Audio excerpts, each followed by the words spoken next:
Ya lo tenemos en interno, vamos a conversar en los próximos minutos, que más que entrevista es una conversa de periodistas, porque vamos a conversar con el colega y amigo Miguel Ángel Risco Esquén, que forma parte del equipo de BIS Televisión, es analista político, experto en temas sobre todo sociales, y que forma parte del equipo, como señalamos, y que se está integrando a lo que va a ser la conducción de Ánfora 2026, el programa que está próximo a salir en la señal nuestra, programa dedicado al tema electoral, a las elecciones de abril del próximo año, y que va a tener frecuencia diaria y que vamos a hacer varios los colegas en la conducción, un colega por día, y Miguel Ángel forma parte de ese equipo junto a Pancho Ugarteche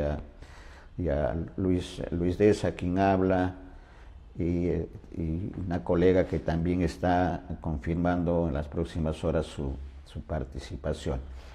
Le damos la bienvenida a su casa, a Miguel Ángel, después de una breve pausa periodística. Miguel Ángel, bienvenido como siempre.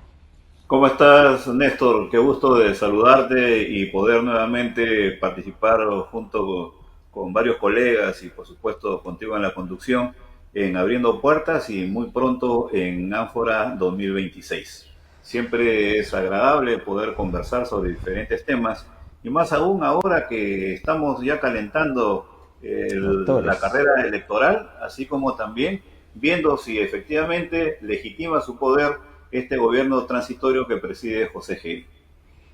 ¿Qué lectura, Miguel Ángel, en el escenario actual, como bien dices, con este gobierno transitorio, con José Geri, que se ha comprometido, y lo ha dicho públicamente, a que las próximas elecciones, parte de su compromiso en estos meses de gestión es asegurar unas elecciones limpias y transparentes, pero forma parte de una problemática? ¿Cómo analiza Miguel Ángel Risco la situación actual de nuestro país, tanto en lo social como en lo político, con todas estas marchas y esta inestabilidad que se está viendo en el gobierno nacional principalmente, Miguel Ángel?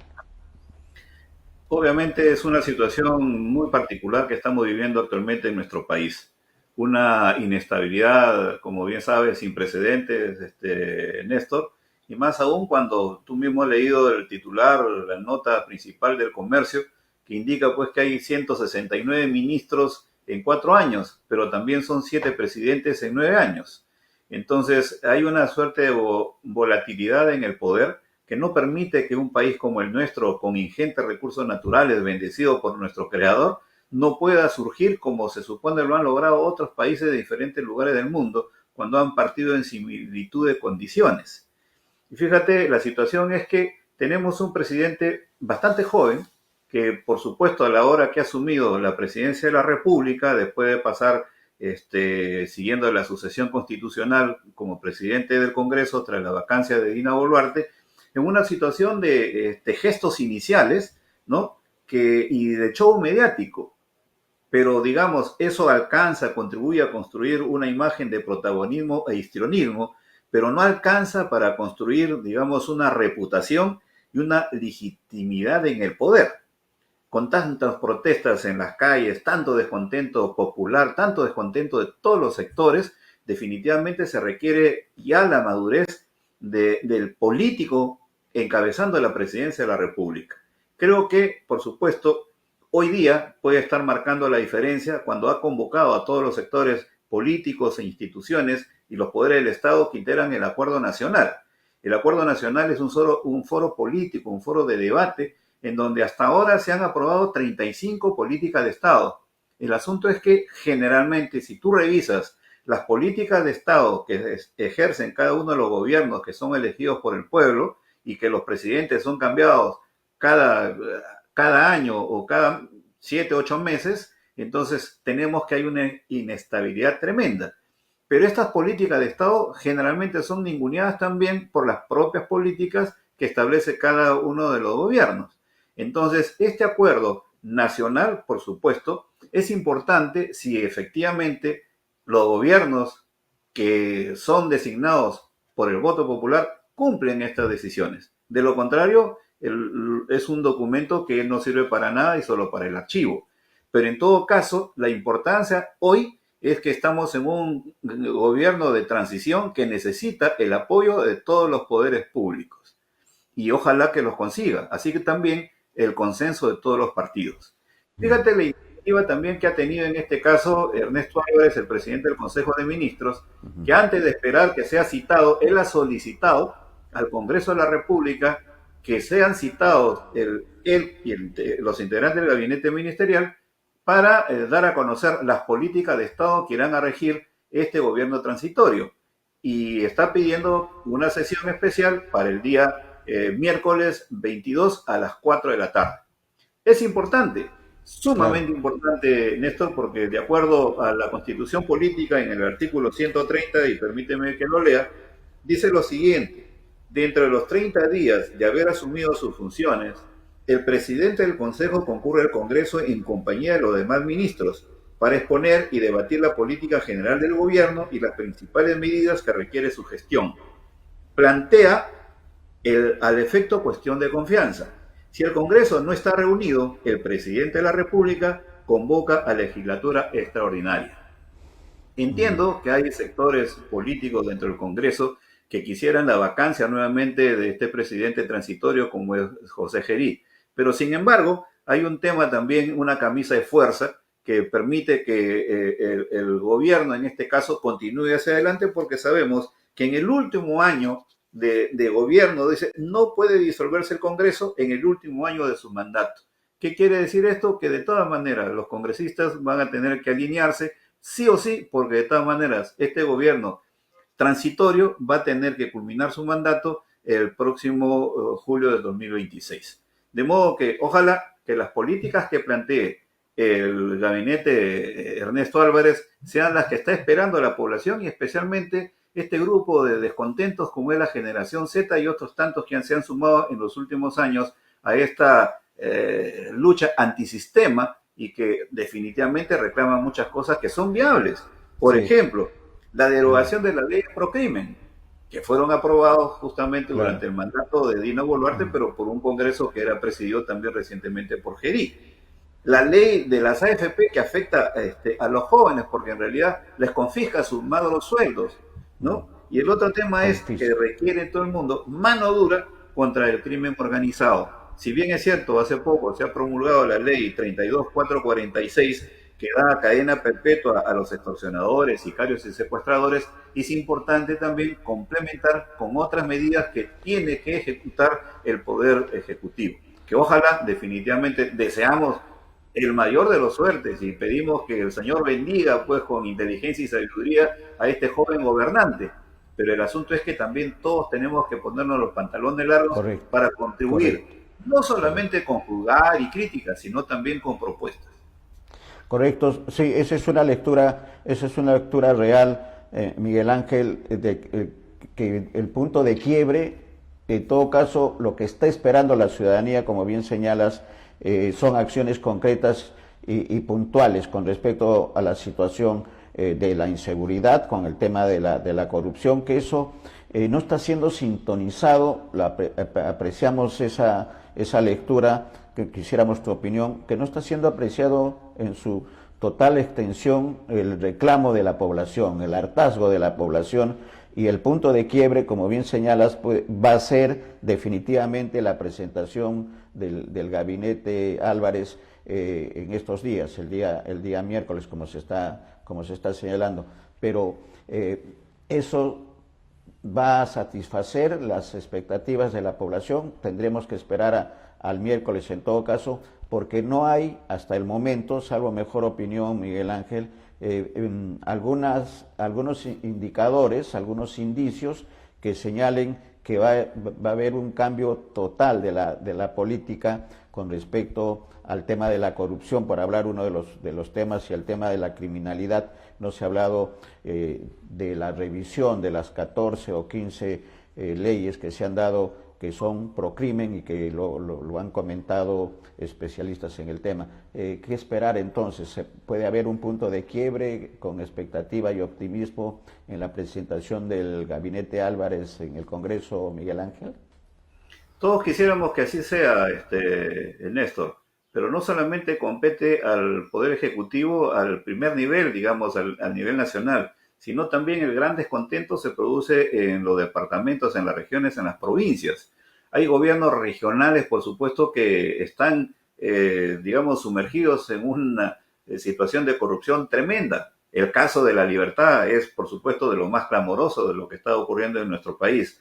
Obras que fueron asignadas a una empresa de una joven de 21 años que no tenía ningún tipo de experiencia empresarial por más de 500 millones de soles. Y sin embargo ahora han tenido que paralizarse, por ejemplo, la carretera que costaba 150 millones de soles para unir Trujillo con el balneario de Huanchaco ha quedado paralizada. O sea, parece una ciudad bombardeada. Luego también la corrupción está también cuando vemos, por ejemplo, todo lo que significa los permisos que se han dado, por ejemplo, para la explotación minera informal. Entonces, esta es una situación caótica que no solamente involucra al gobierno nacional, sino también a los otros niveles de gobierno, regional y local. Y como resultado de eso tenemos que hay justamente una percepción y una realidad de un desgobierno total. Entonces todos quisiéramos que efectivamente este presidente de transición, así como el gabinete Ernesto Álvarez, no solamente reciban el aval del Congreso por las cosas que propone, sino que también reciba la legitimidad de parte de la ciudadanía. Sin embargo, por lo que vemos a partir del asesinato de este joven en la Plaza Francia como producto de la movilización reciente, tenemos que considerar que la situación definitivamente va a continuar un poco movida. Los jóvenes, por ejemplo, de la generación Z, definitivamente nunca han sido llamados a un diálogo, al contrario, han criminalizado su propuesta, cuando creemos que efectivamente los jóvenes son los que más deberían estar trabajando del lado de cualquier gobierno, porque son justamente la fuerza y la intelectualidad que significan para el desarrollo de cualquier país. Y ojo, no solamente porque hablemos del Perú, sino que a nivel mundial, tú sabes los grandes movimientos que se han producido y que han terminado justamente derrocando gobiernos que nunca parecían que iban a ser movidos. Y creo que los jóvenes en este tiempo, Néstor, deberían ser escuchados y lo que es más, deberían tener también un vocero, una voz formal dentro del gabinete ministerial, así como en las diferentes instancias, gobiernos locales, gobiernos regionales, porque efectivamente ellos tienen también en sus manos lo que va a ser el futuro del país. Y quiero recordar, Néstor, a propósito de los jóvenes, lo que dijo en el Teatro Politeama, ya es un asunto histórico, decía González Prada en 1888, imagínate, 137 años, que vengan árboles nuevos, donde se aplica el dedo brota pus, decía, ¿no? Y además los viejos a la tumba, los jóvenes a la obra. Fíjate este mensaje, Néstor, pronunciado 137 años en el Teatro Politeama por un joven, pero era el discurso de González Prada. Y González Prada en ese momento llamaba a la acción a los jóvenes tras la guerra con Chile. ¿Y qué significaba ese llamado? Justamente, trabajemos todos por la reconstrucción del país. Unámonos todos para no ser víctimas nuevamente de guerras internacionales en donde a veces el Perú ha participado justamente en circunstancias que había también corrupción en nuestro país. Y estamos nuevamente con lo mismo, donde ponemos el dedo sale pus. Y yo creo que tenemos que trabajar con los jóvenes.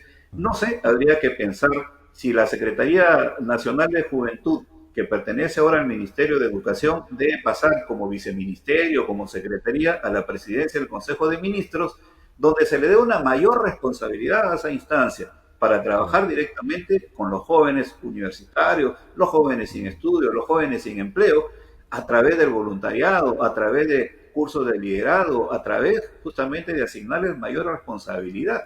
Porque de lo contrario, lo que vamos a tener una generación perdida, una generación permanentemente cuestionadora y que finalmente no tengamos ese grupo importante en el Perú, que ahora, por ejemplo, los nuevos votantes significan más de 2 millones de electores, pero 2 millones de electores que necesitamos, por supuesto, que sepan de la realidad nacional, que sepan también y participen en la conducción del país, porque de lo contrario, no vamos a hacer viable un país como el nuestro, en donde estamos rechazando justamente a la mano de obra, a los intelectuales que nos van a seguir, a todos los viejos que definitivamente debemos pasar a mejores días, mi estimado Néstor. Correcto, sí, y has hecho un análisis interesante que tiene varias lecturas. Vamos por partes, porque los jóvenes, no de ahora, de siempre, desde la época de González Prada, como bien has hecho la referencia, han sido el origen de cambios, y lo tenemos nosotros en ejemplos no solamente en el mundo con lo que ha ocurrido recientemente en Nepal y en Indonesia,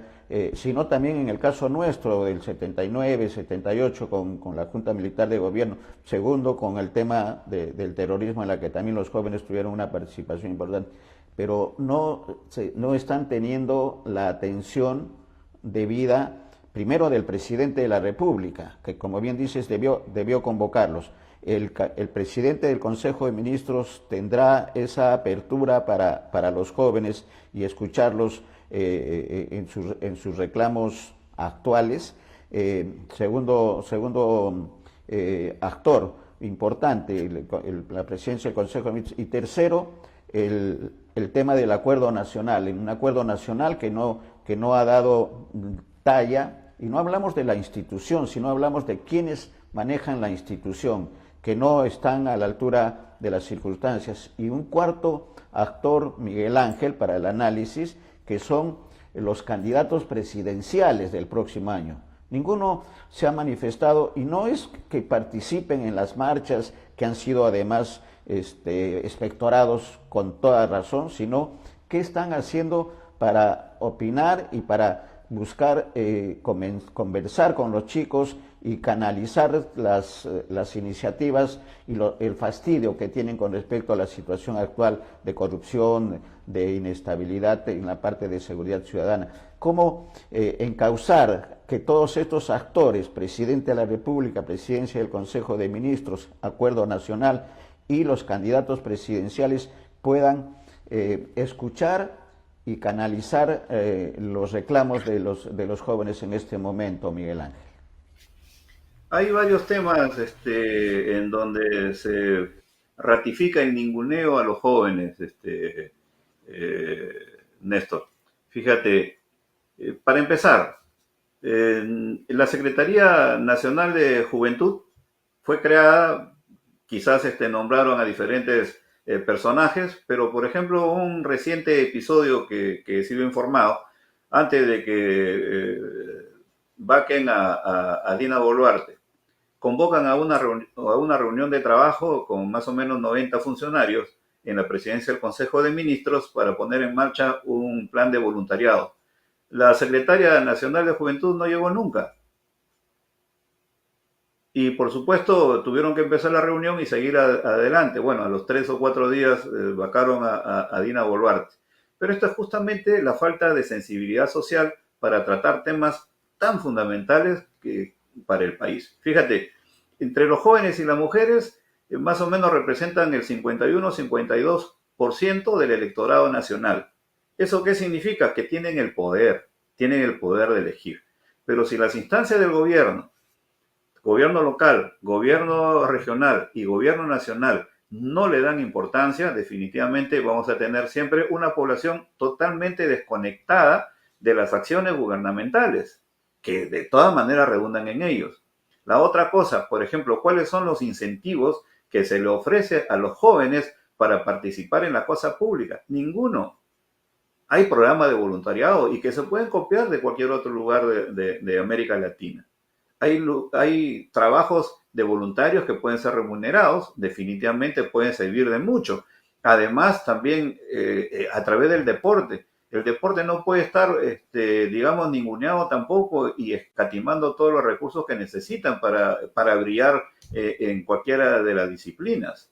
Y no puede ser, por ejemplo, en caso de competencias de conocimientos, que los niños, los adolescentes, participen hasta por sus propios medios, es decir, un cierra-puerta de parte del Ministerio de Educación. Hace poco hemos visto el caso de un joven que ha ganado un concurso de ciencias y para ello tuvo que vender su bicicleta o tuvo que rifar su bicicleta.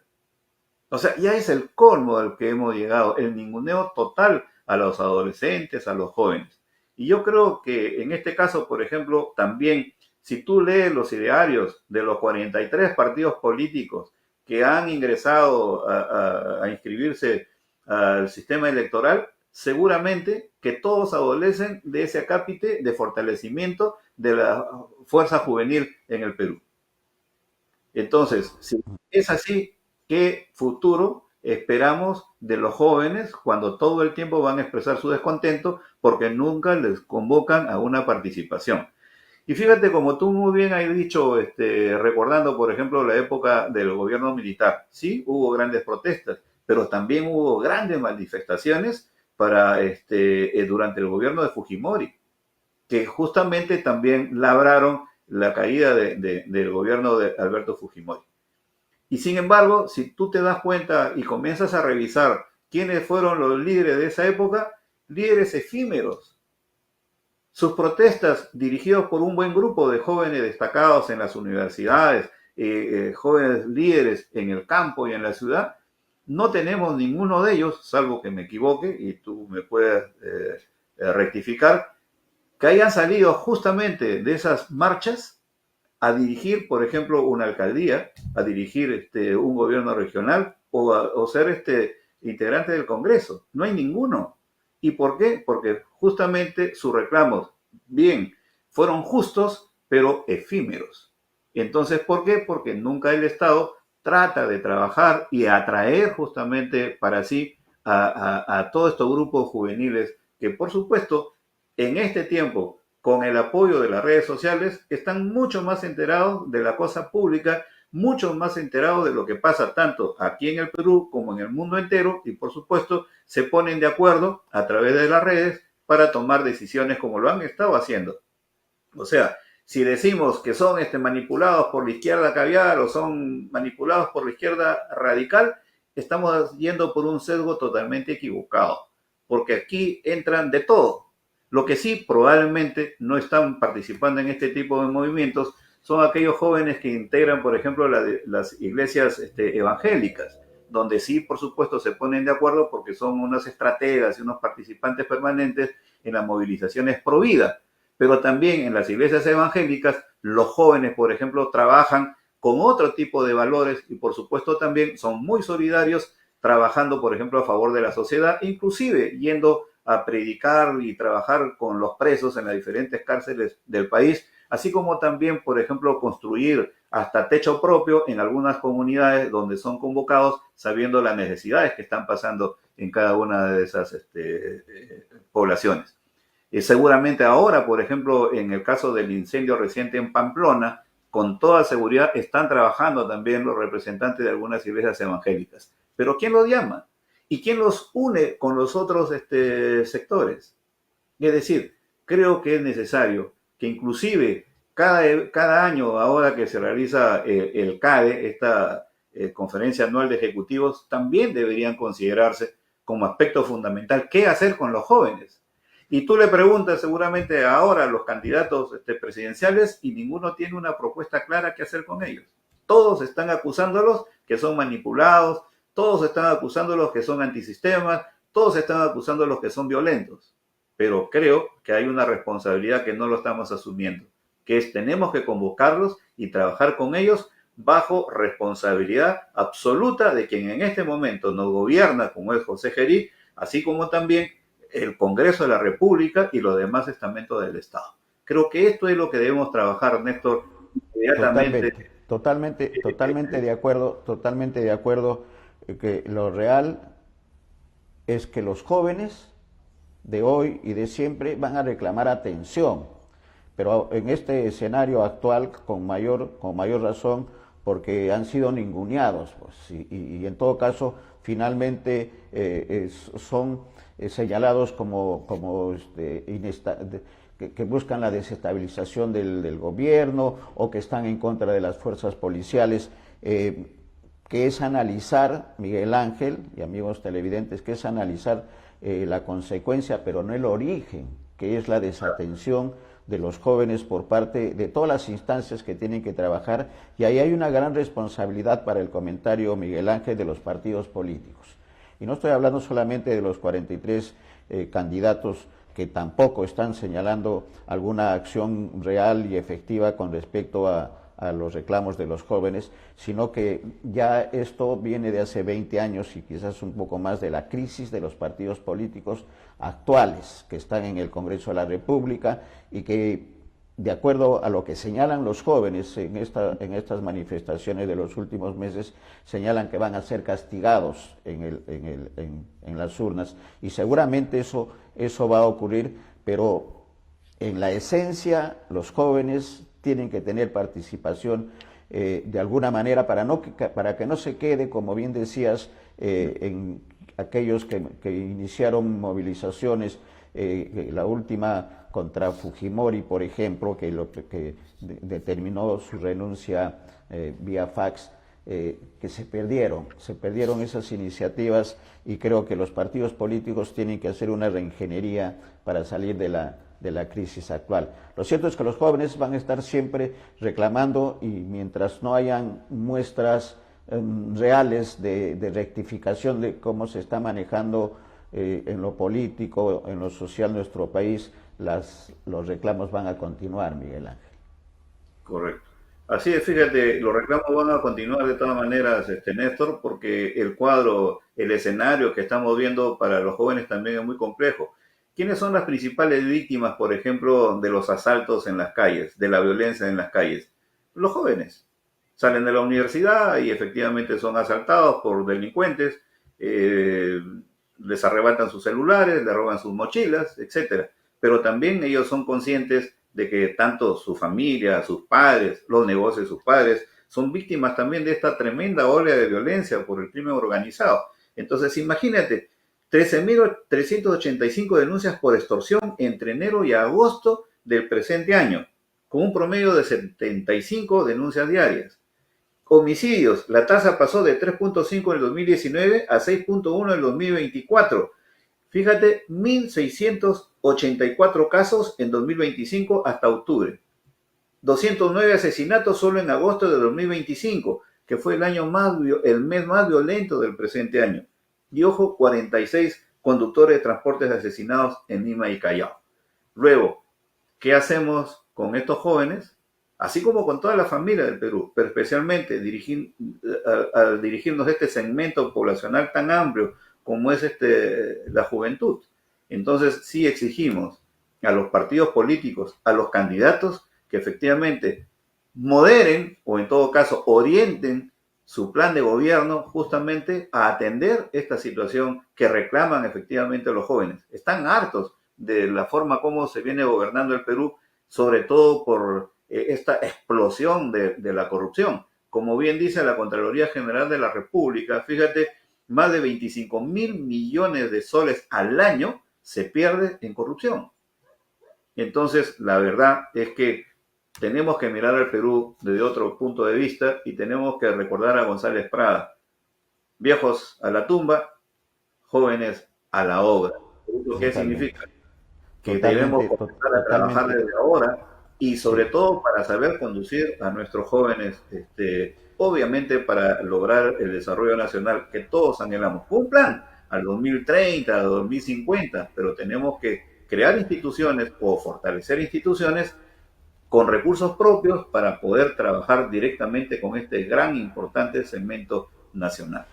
Gran responsabilidad porque el punto de quiebre debería ser el 2026, gran responsabilidad de quienes están en este momento pretendiendo ser presidentes de la República. Y lo cierto también es que los jóvenes siguen, a pesar de la desatención y de todo lo que significa no estar canalizando sus expectativas, que los jóvenes siguen avanzando en las universidades, en las instituciones religiosas, como bien señalas, pero también en el deporte, y quiero referirme a un tema puntual en el ajedrez. Mira, ¿cómo está manejándose el tema de los medios de comunicación sesgados totalmente, los medios de señal pública y los mismos canales de televisión.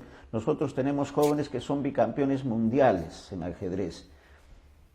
Llegó la selección después del fracaso de fútbol, después del fracaso y la eliminación, medios de comunicación atendiendo a ellos. Llegaron los chicos, jóvenes, bicampeones mundiales de ajedrez, cero difusión. Nosotros estamos en esa línea de apoyar y de destacar el trabajo de los jóvenes en el tema de ajedrez. Miguel Lac, que forma parte del equipo de BIS Televisión, ha hecho varios especiales con los campeones, los hermanos Cori, Miguel Ángel, que como periodistas tenemos el seguimiento de estos chicos desde que eran pequeños, ahora ya tienen 30 años, son campeones mundiales de ajedrez y son ejemplos, igual que el caso de Granda, si hablamos en tiempos anteriores.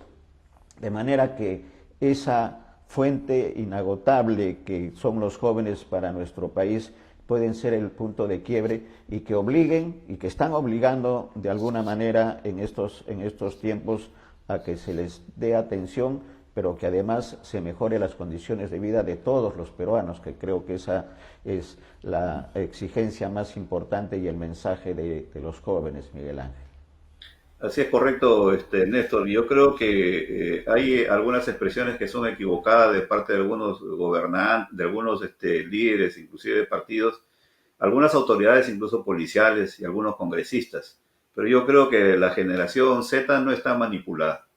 La generación Z está justificadamente indignada y que creo que en consecuencia deberíamos aplicar algunas cosas. He venido trabajando algunas ideas justamente para plantearlas públicamente y cuando no, si es posible, hacer llegar algunas ideas al gobierno, en donde consideramos que una primera propuesta institucional es una reforma institucional con un sistema integral de juventudes, ¿no? Y una recomendación sería, por ejemplo, la Secretaría de Estado de Juventudes, a partir de la Secretaría Nacional de Juventud que corresponde al Ministerio de Educación, tengan un rango ministerial y además una participación obligatoria en el Consejo de Ministros.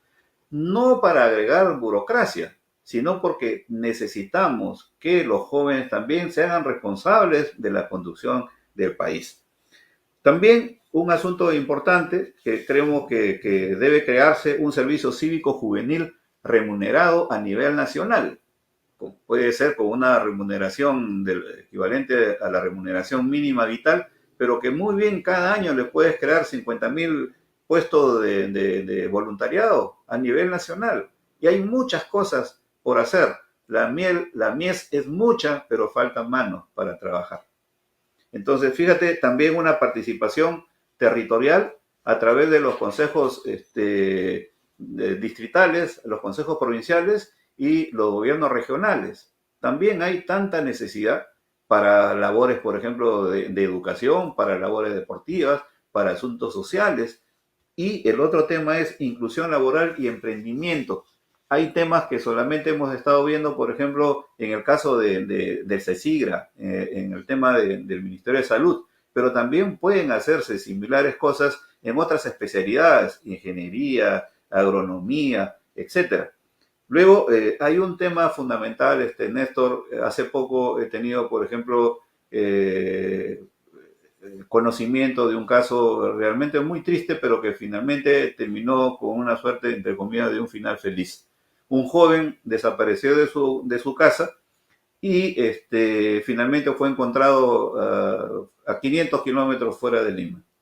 ¿Y qué pasaba con este joven universitario? Por supuesto, muy bien criado en casa, pero que tenía un problema de salud mental. Entonces, ¿qué nos está faltando también? Salud mental integral para los jóvenes. No es que porque sean jóvenes no tengan problemas, al contrario, necesitan siempre mucha orientación.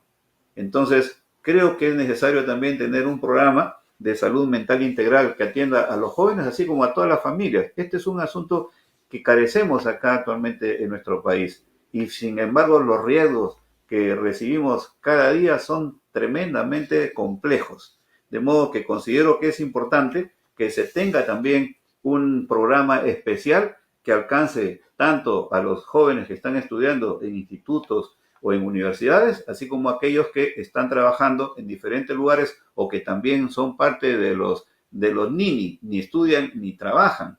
Entonces, esto también, como tú bien sabes, corresponde a los famosos nini, son un alto porcentaje que se encuentran en este momento en nuestro país en una situación donde no tienen ningún tipo de ingreso. Y no hablamos solo de Lima, sino que recorre cada una de las provincias del Perú y te vas a dar cuenta de la situación dramática que está sufriendo y padeciendo justamente este amplio sector. De modo que, reiterando, Néstor, los jóvenes no son manipulados per se. Los jóvenes están protestando, están manifestando justificadamente su indignación, porque los diferentes gobiernos que han venido transcurriendo en nuestra historia reciente, justamente los han negado en toda la línea. Es tiempo de comenzar a trabajar con ellos. Excelente el cierre por estas iniciativas que nos has dado a conocer, Miguel Ángel, de inclusión, principalmente de inclusión a los jóvenes en la vida política y económica de nuestro país. El tema de la salud mental igualmente está en la agenda, no solamente de los jóvenes, sino de todos los peruanos, y de lo que tenemos que cuidar. El patrimonio más importante de una nación son los jóvenes, porque están en una vulnerabilidad en este momento que es necesario atender por parte de todos los actores que tienen que intervenir en esta protección. Y qué bien que estas iniciativas los hayas dado a conocer para conocimiento de nuestros televidentes, pero que además sería importante canalizar en las instancias. Sabemos que BIS Televisión, que el programa tienen alguna atención por parte de algunas instancias del gobierno, de manera que vamos a trabajar en esa difusión de estas iniciativas para atender a los jóvenes, que es el bien más preciado de la nación, de los peruanos. Así es, Néstor. Gracias. Hay que considerar que las demandas de los jóvenes no son ni de izquierda ni de derecha, son demandas justamente para hacerse conocidos y reclamar lo que les corresponde. Pero también, si queremos dar una mirada desde el punto de vista económico, invertir en juventud es invertir en estabilidad democrática. Creo que esto debe ser aspectos que deben tener los partidos políticos, los candidatos a la presidencia, los candidatos al Congreso, al Senado, y los candidatos el próximo año también a los gobiernos regionales y locales. Así que un abrazo, Néstor, por haberme permitido participar en este programa Abriendo Puertas, y por supuesto alistándonos para participar en Ánfora 2026. Un gran abrazo. Vamos a tener bastante trabajo, y esperamos antes de Ánfora volver a conversar, sobre todo teniendo en cuenta que se está reuniendo el Acuerdo Nacional, y esperemos que el Acuerdo Nacional se despercuda de esa falta de acción, que es lo que están reclamando los jóvenes, para poder volver a conversar sobre esta situación que compromete a los jóvenes de nuestro país. Un abrazo, Miguel Ángel, estamos en comunicación de manera permanente. Muchas gracias, Néstor, y seguramente en el Acuerdo Nacional habría que agregar la política número 36, ¿no? Una política de Estado para el fortalecimiento de la juventud. Totalmente. Sería un tema importante. Perfecta la reflexión y el recordar. Gracias, Miguel Ángel. Vamos a estar atentos.